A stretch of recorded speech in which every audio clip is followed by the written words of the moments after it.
Glória a Deus. Vamos meditar na palavra de Deus no livro de Lucas, capítulo 14, do versículo 25 até o versículo 35.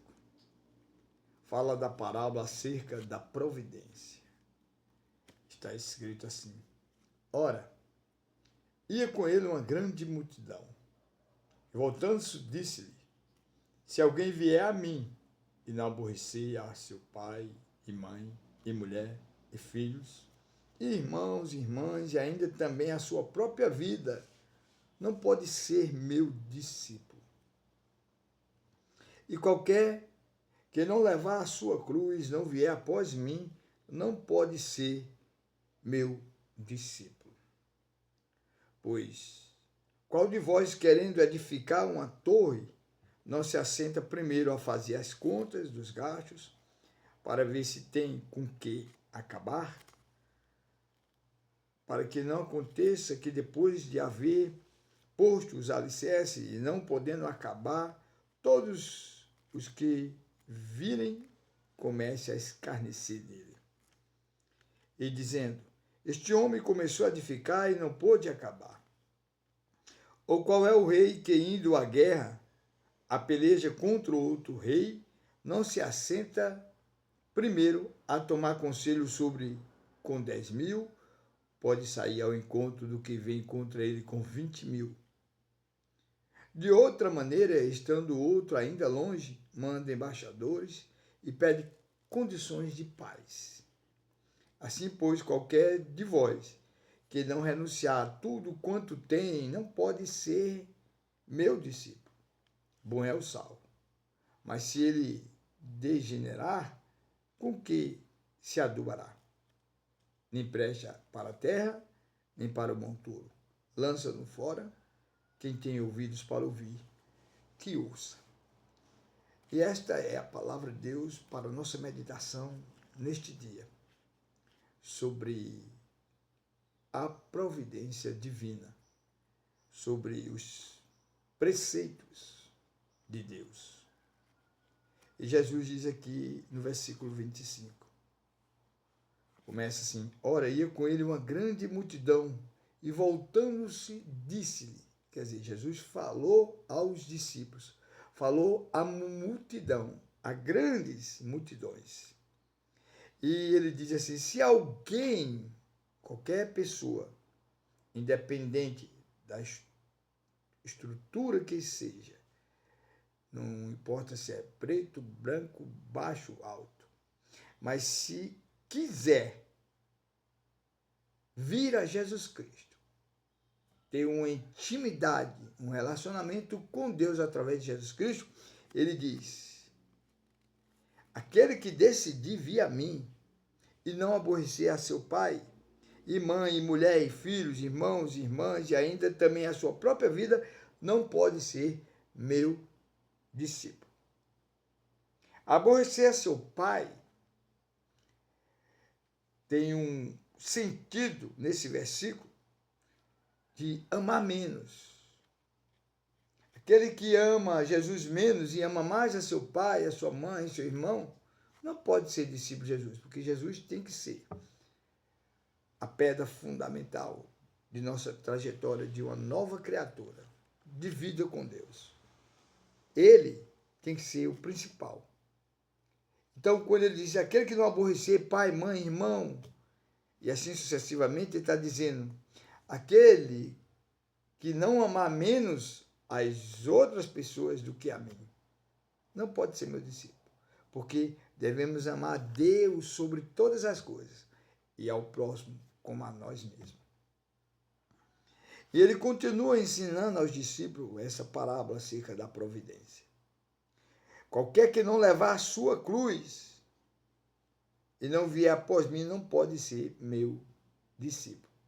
As circunstâncias da caminhada com Jesus Cristo são para pessoas que realmente creem na providência de Deus e se adapta às condições, independente de momentos bons ou ruins. Tem que estar firme na fé que a própria palavra de Deus nos traz revelações. A fé vem por ouvir a palavra e a palavra de Deus. Da mesma forma, a fé é o firme fundamento das coisas que se espera, mesmo quando não se vê. Do versículo 28 até o versículo 33, nós temos aqui o preço do discipulado. Jesus ensina que aquele que deseja segui-lo e ser seu discípulo, conforme está escrito, deve resolver primeiro se está disposto a pagar um preço por isso. E que preço é esse? De renúncia, de negar a si mesmo, tomar a cruz, carregar as adversidades com ousadia, coragem e fé. Crendo que Deus é poderoso para fazer muito mais, abundantemente, em nossas vidas. O preço do discipulado verdadeiro é abrir mão de todas as coisas, todos os relacionamentos e posses, isto é, tudo quanto temos, bens materiais, família, nossa própria vida, como ambições. Temos que renunciar a tudo isso e abraçar o reino de Deus. Os planos, os interesses têm que ser ligados à vontade de Deus para nossas vidas. Devemos, sim, abandonar tudo quanto temos, mas que tudo quanto temos deve ser colocado a serviço de Cristo e sobre a sua direção. Deus, através de Jesus Cristo, nos ensina o caminho, nos ensina a verdade. E ele diz, pois qual de vós, querendo edificar uma torre, não se assenta primeiro a fazer as contas dos gastos, para ver se tem com que acabar? Uma pergunta. Antes de construirmos, nós temos que fazer os cálculos.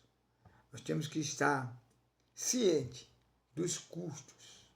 Então, quando nós tivermos a decisão de servir a Cristo, nós temos que ter em nossa mente a convicção de tudo que temos e precisamos abandonar para agradar a Deus através de Jesus Cristo. Foi isso que Jesus Cristo fez como um homem nesta vida. Renunciou a si mesmo, tomou a cruz, carregou, ao ponto de morrer, ser sacrificado por toda a humanidade. Deus amou o mundo do qual nós fazemos parte. Seja qual for a sua nação, Deus amou o mundo de tal maneira que entregou Jesus Cristo, seu Filho amado, para que todos que creem em Jesus Cristo tenham a vida eterna. Tenham a vida com Deus. Hoje, através da pessoa do Espírito Santo, Pai, Filho e Espírito Santo. O Espírito Santo hoje opera em nossas vidas de uma maneira sobrenatural, que nos convence da salvação, do pecado, da justiça de Deus, para que nós possamos viver para Deus e assim renunciar nossas próprias vontades para servir ao Senhor. Deus está em busca de verdadeiros adoradores. Importa que aqueles que lhe adorem em espírito e em verdade. Chega de heresias. Vamos falar da palavra de Deus.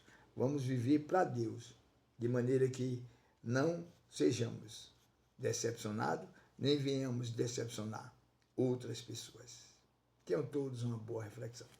Nós somos o Ministério Princípio Eteme, trabalho evangélico, missão eterna. Divulgamos a palavra de Deus. Amém. Compartilhe essa mensagem. Vidas precisam ser alcançadas pelo poder de salvação através de Jesus Cristo na cruz do Calvário. Amém. Glória a Deus.